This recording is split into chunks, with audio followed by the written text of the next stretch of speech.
أعوذ بالله من الشيطان الرجيم. بسم الله الرحمن الرحيم. وإذا سمعوا ما أنزل إلى الرسول ترى أعينهم تفيض من الدمع مما عرفوا من الحق يقولون ربنا آمنا فاكتبنا مع الشاهدين وما لنا لا نؤمن بالله وما جاءنا من الحق ونطمع أن يدخلنا ربنا مع القوم الصالحين فأثابهم الله بما قالوا جنات تجري من تحتها الأنهار خالدين فيها وذلك جزاء المحسنين والذين كفروا وكذبوا بآياتنا أولئك أصحاب الجحيم يا أيها الذين آمنوا لا تحرموا طيبات ما أحل الله لكم ولا تعتدوا إن الله لا يحب المعتدين وكلوا مما رزقكم الله حلالا طيبا واتقوا الله الذي أنتم به مؤمنون لا يؤاخذكم الله باللغو في أيمانكم ولكن يؤاخذكم بما عقدتم الأيمان فكفارته إطعام 10 مساكين من أوسط ما تطعمون أهليكم أو كسوتهم أو تحرير رقبة فمن لم يجد فصيام 3 أيام ذلك كفارة أيمانكم إذا حلفتم واحفظوا أيمانكم كذلك يبين الله لكم آياته لعلكم تشكرون يا أيها الذين آمنوا إنما الخمر والميسر والأنصاب والأزلام رجس من عمل الشيطان فاجتنبوه لعلكم تفلحون إنما يريد الشيطان أن يوقع بينكم العداوة والبغضاء في الخمر والميسر ويصدكم عن ذكر الله وعن الصلاة فهل أنتم منتهون وأطيعوا الله وأطيعوا الرسول واحذروا فإن توليتم فاعلموا أنما على رسولنا البلاغ المبين ليس على الذين آمنوا وعملوا الصالحات جناح فيما طعموا إذا ما اتقوا وآمنوا وعملوا الصالحات ثم اتقوا وأحسنوا والله يحب المحسنين يا أيها الذين آمنوا ليبلونكم الله بشيء من الصيد تناله أيديكم ورماحكم ليعلم الله من يخافه بالغيب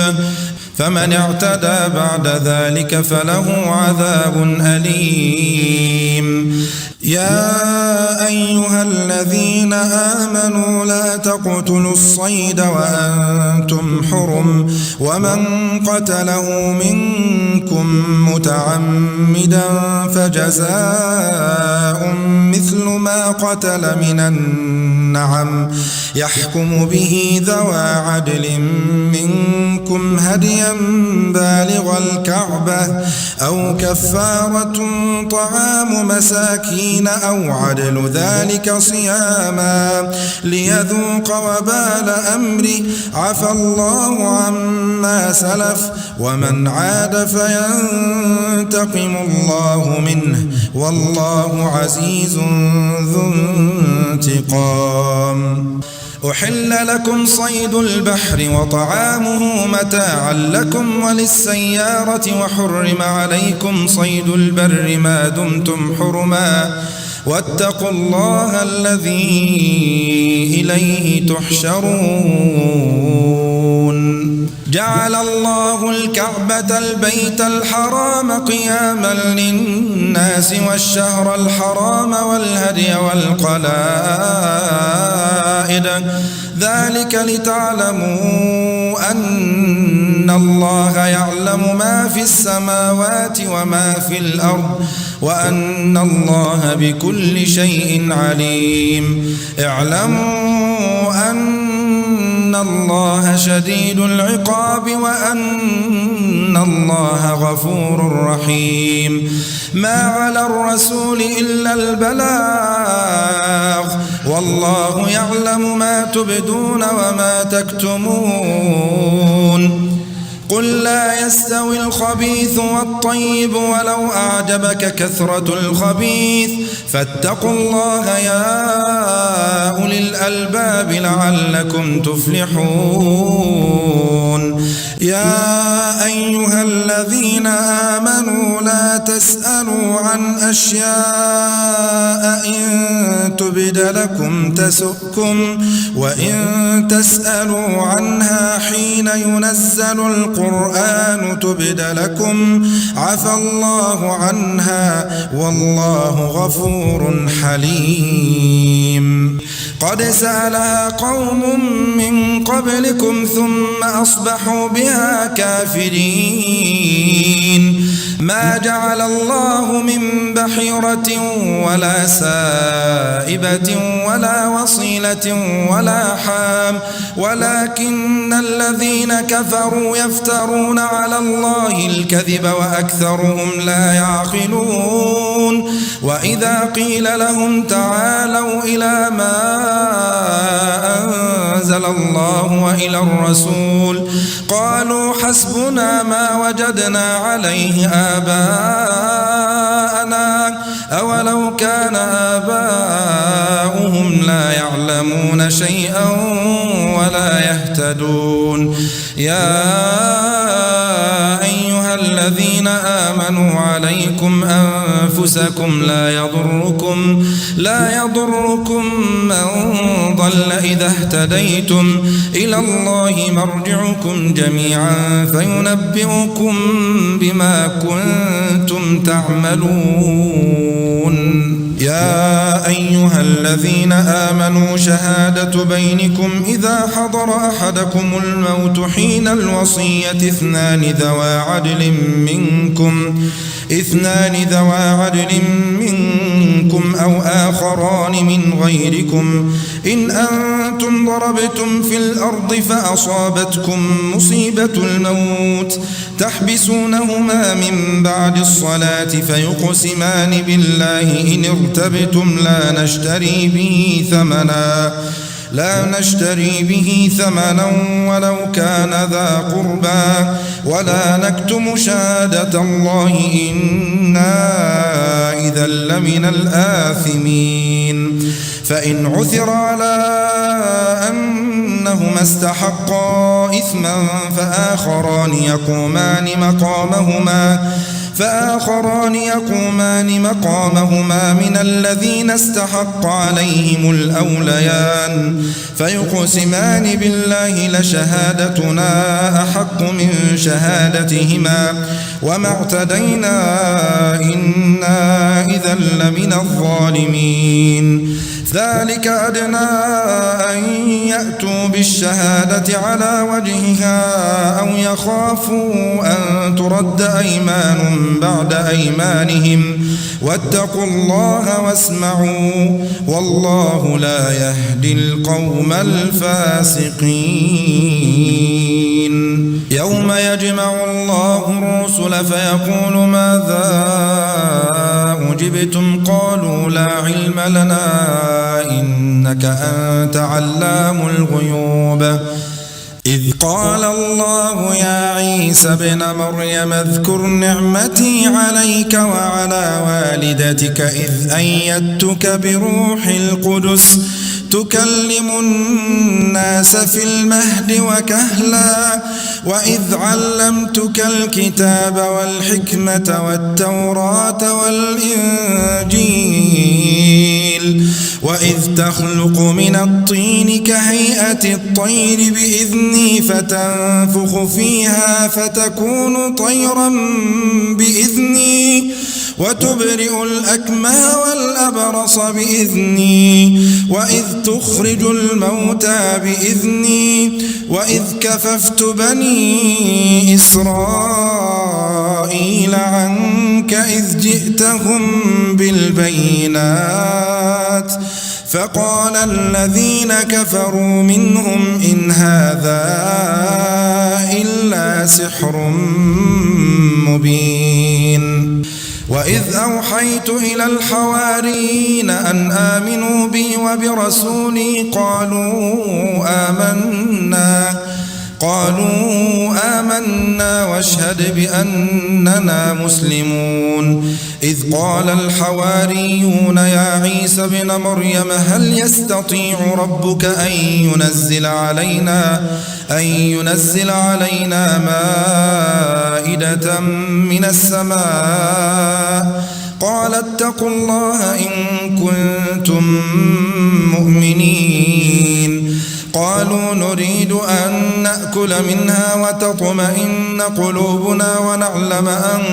قد صدقتنا ونكون عليها من الشاهدين قال عيسى ابن مريم اللهم ربنا أنزل علينا مائدة من السماء تكون لنا عيدا لأولنا وآخرنا وآية منك وارزقنا وأنت خير الرازقين قال الله إني منزلها عليكم فمن يكفر بعد منكم فإني أعذبه عذابا لا أعذبه أحدا من العالمين وإذ قال الله يا عيسى ابن مريم أأنت قلت للناس اتخذوني وأمي إلهين من دون الله قال سبحانك ما يكون لي أن أقول ما ليس لي بحق إن كنت قلته فقد علمته تعلم ما في نفسي ولا أعلم ما في نفسك إنك أنت علام الغيوب ما قلت لهم إلا ما أمرتني به أن اعبدوا الله ربي وربكم وكنت عليهم شهيدا ما دمت فيهم فلما توفيتني كنت أنت الرقيب عليهم وأنت على كل شيء شهيد إن تعذبهم فإنهم عبادك وإن تغفر لهم فإنك أنت العزيز الحكيم قال الله هذا يوم ينفع الصادقين صدقهم لهم جنات تجري من تحتها الأنهار خالدين فيها أبدا رضي الله عنهم ورضوا عنه ذلك الفوز العظيم لله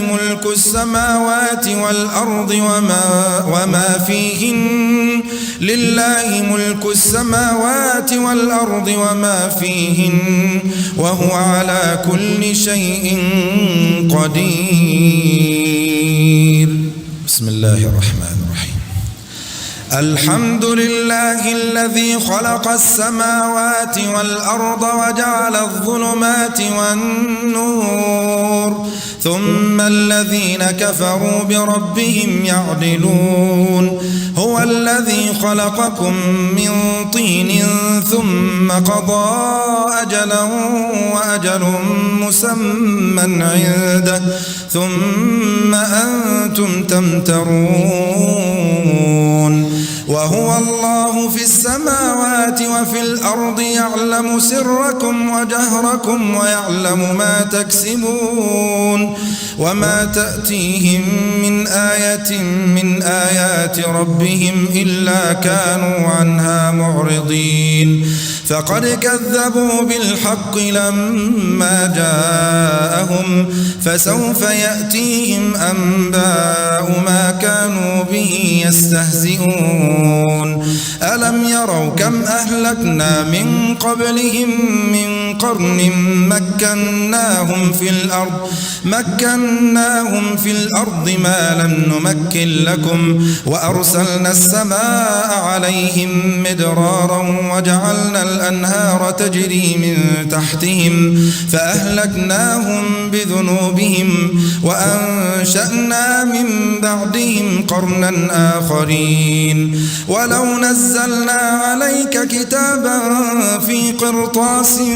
فلمسوه بأيديهم لقال الذين كفروا إن هذا إلا سحر مبين وقالوا لولا أنزل عليه ملك ولو أنزلنا ملكا لقضي الأمر ثم لا ينظرون ولو جعلناه ملكا لجعلناه رجلا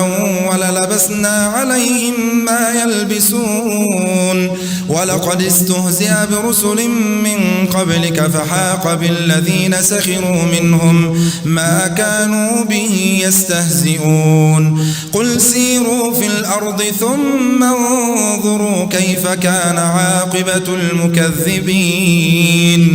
قل لمن ما في السماوات والأرض قل لله كتب على نفسه الرحمة ليجمعنكم إلى يوم القيامة لا ريب فيه الذين خسروا أنفسهم فهم لا يؤمنون وله ما سكن في الليل والنهار وهو السميع العليم قل أغير الله أتخذ وليا فاطر السماوات والأرض وهو يطعم ولا يطعم قل إني أمرت أن أكون أول من أسلم ولا تكونن من المشركين قل إني أخاف إن عصيت ربي عذاب يوم عظيم من يصرف عنه يومئذ فقد رحمه وذلك الفوز المبين وإن يمسسك الله بضر فلا كاشف له إلا هو وإن يمسسك بخير فهو على كل شيء قدير وهو القاهر فوق عباده وهو الحكيم الخبير قل أي شيء أكبر شهادة قل الله شهيد بيني وبينكم وأوحي إلي هذا القرآن لأنذركم به ومن بلغ أئنكم لتشهدون أن مع الله آلهة أخرى قل لا أشهد قل إنما هو إله واحد وإنني بريء مما تشركون الذين آتيناهم الكتاب يعرفونه كما يعرفون أبناءهم الذين خسروا أنفسهم فهم لا يؤمنون ومن أظلم ممن افترى على الله كذبا أو كذب بآياته إنه لا يفلح الظالمون ويوم نحشرهم جميعا ثم نقول للذين أشركوا أين شركاؤكم الذين كنتم تزعمون ثم لم تكن فتنتهم إلا أن قالوا والله ربنا ما كنا مشركين انظر كيف كذبوا على أنفسهم وضل عنهم ما كانوا يفترون ومنهم من يستمع إليك وجعلنا على قلوبهم أكنة أن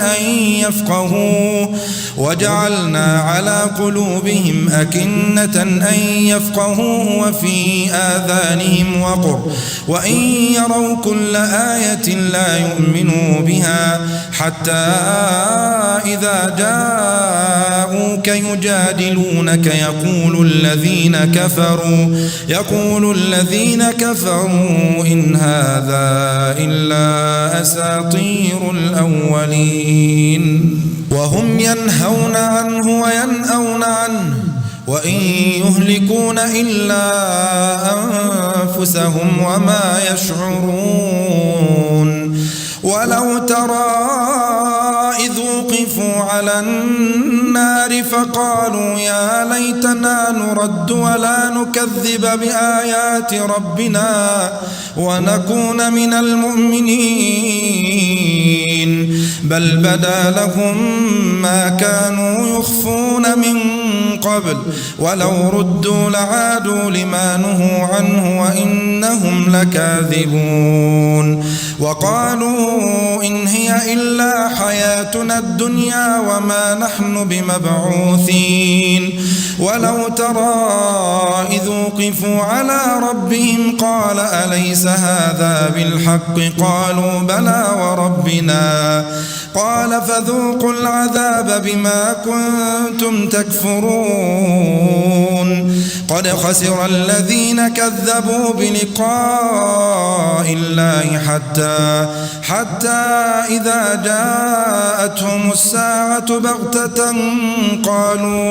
قالوا يا حسرتنا على ما فرطنا فيها وهم يحملون أوزارهم على ظهورهم ألا ساء ما يزرون وما الحياة الدنيا إلا لعب وله وللدار الآخرة خير للذين يتقون أفلا تعقلون قد نعلم إنه ليحزنك الذي يقولون فإنهم لا يكذبونك ولكن الظالمين بآيات الله يجحدون ولقد كذبت رسل من قبلك فصبروا على ما كذبوا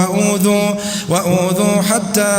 أتاهم نصرنا ولا مبدل لكلمات الله ولقد جاءك من نبأ المرسلين وإن كان كبر عليك إعراضهم فإن استطعت أن تبتغي نفقا في الأرض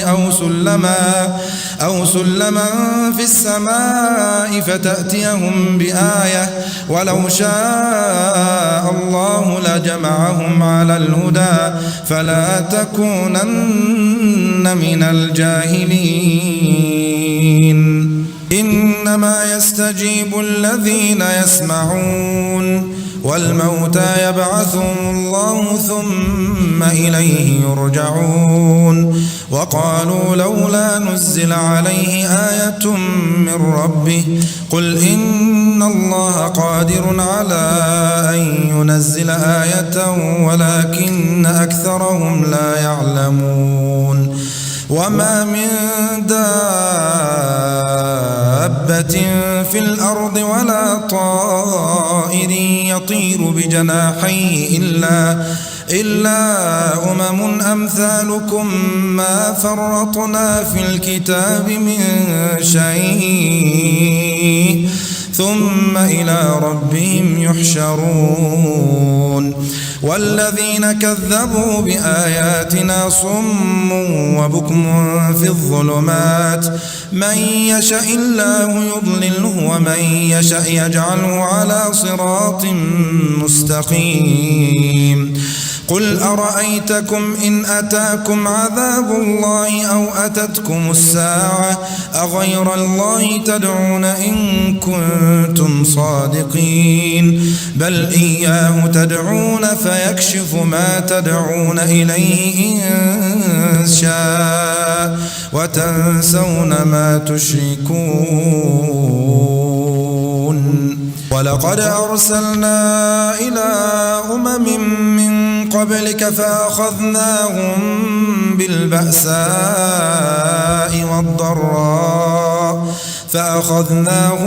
بالبأساء والضراء لعلهم يتضرعون فلولا إذ جاءهم بأسنا تضرعوا ولكن قست قلوبهم وزين لهم الشيطان ما كانوا يعملون فلما نسوا ما ذكروا به فتحنا عليهم أبواب كل شيء حتى إذا فرحوا بما أوتوا أخذناهم بغتة فإذا هم مبلسون فقطع دابر القوم الذين ظلموا والحمد لله رب العالمين قل أرأيتم إن أخذ الله سمعكم وأبصاركم وختم على قلوبكم من إله غير الله يأتيكم به انظر كيف نصرف الآيات ثم هم يصدفون قل أرأيتكم إن أتاكم عذاب الله بغتة أو جهرة هل يهلك إلا القوم الظالمون وما نرسل المرسلين إلا مبشرين ومنذرين فمن آمن وأصلح فلا خوف عليهم ولا هم يحزنون والذين كذبوا بآياتنا يمسهم العذاب بما كانوا يفسقون قل لا أقول لكم عندي خزائن الله ولا أعلم الغيب ولا أقول لكم إني ملك إن أتبع إلا ما يوحى إلي قل هل يستوي الأعمى والبصير أفلا تتفكرون وأنذر به الذين يخافون أن يحشروا إلى ربهم ليس لهم من دونه ولي ولا شفيع لعلهم يتقون ولا تطرد الذين يدعون ربهم بالغداة والعشي يريدون وجهه ما عليك من حسابهم من شيء وما من حسابك عليهم من شيء فتطردهم فتكون من الظالمين وكذلك فتنا بعضهم ببعض ليقولوا أهؤلاء من الله عليهم من بيننا أليس الله بأعلم بالشاكرين وإذا جاءك الذين يؤمنون بآياتنا فقل سلام عليكم كتب ربكم على نفسه الرحمة أنه من عمل منكم سوءا بجهالة ثم تاب من بعده وأصلح فإنه غفور رحيم وكذلك نفصل الآيات ولتستبين سبيل المجرمين قل إني نهيت أن أعبد الذين تدعون من دون الله قل لا أتبع أهواءكم قد ضللت إذا وما أنا من المهتدين قل إني على بينة من ربي وكذبتم به ما عندي ما تستعجلون به إن الحكم إلا لله يقص الحق وهو خير الفاصلين قل لو أن عندي ما تستعجلون به لقضي الأمر بيني وبينكم والله أعلم بالظالمين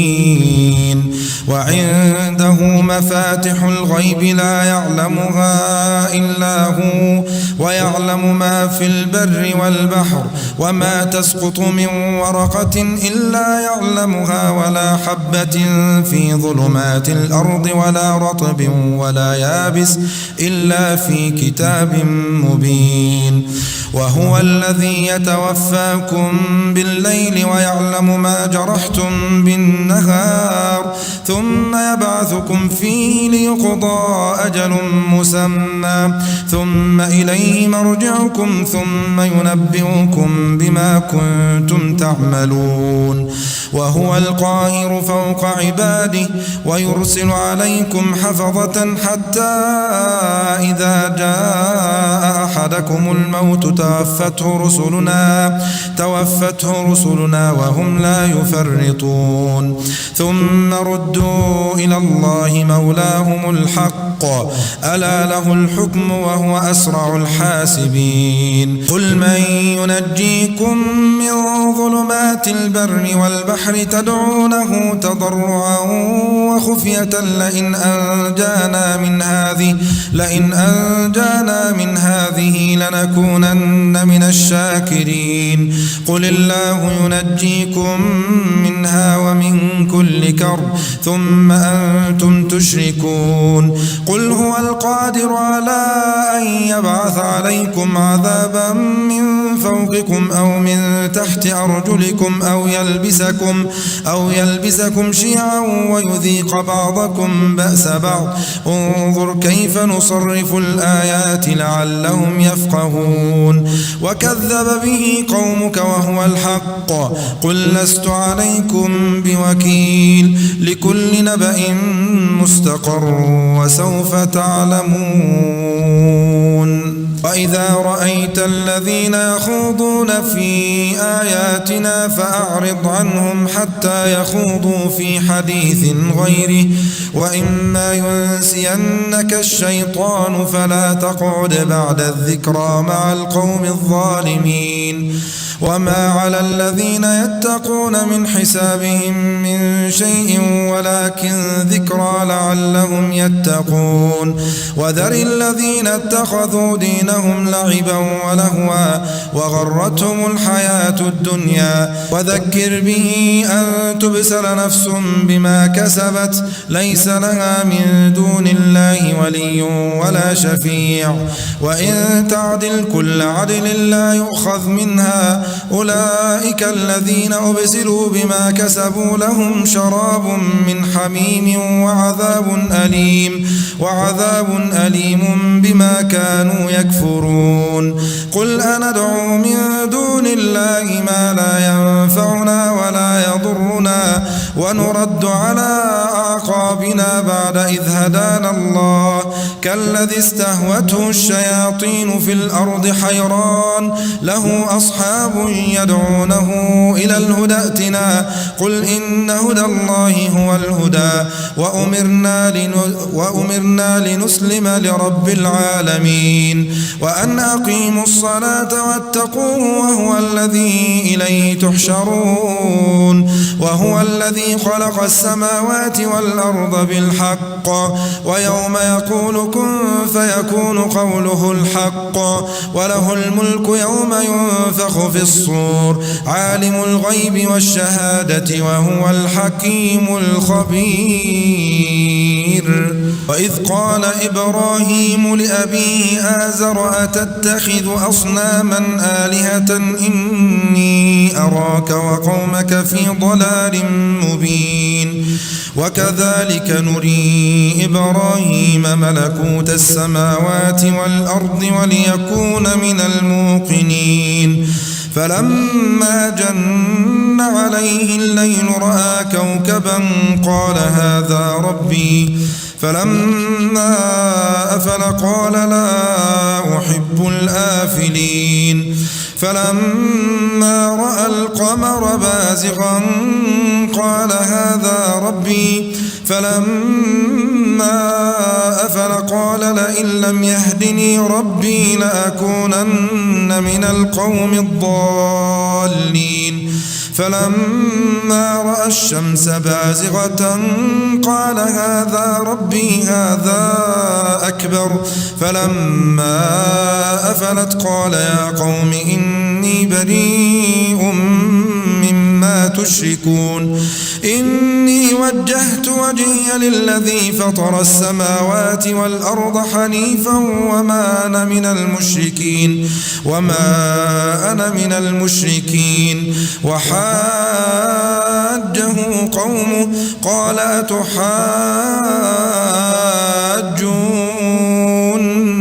في الله وقد هدان ولا أخاف ما تشركون به إلا أن يشاء ربي شيئا وسع ربي كل شيء علما أفلا تتذكرون وكيف أخاف ما أشركتم ولا تخافون أنكم أشركتم بالله ما لم ينزل به عليكم سلطانا فأي الفريقين أحق بالأمن إن كنتم تعلمون الذين آمنوا ولم يلبسوا إيمانهم بظلم أولئك لهم الأمن وهم مهتدون وتلك حجتنا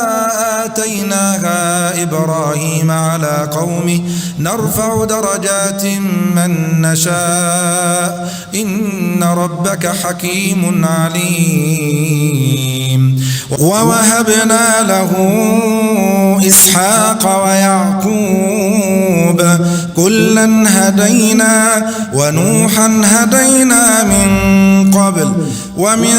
ذريته داود وسليمان وأيوب ويوسف وموسى وهارون وكذلك نجزي المحسنين وزكريا ويحيى وعيسى وإلياس كل من الصالحين وإسماعيل واليسع ويونس ولوطا وكلا فضلنا على العالمين ومن آبائهم وذرياتهم وإخوانهم واجتبيناهم وهديناهم إلى صراط مستقيم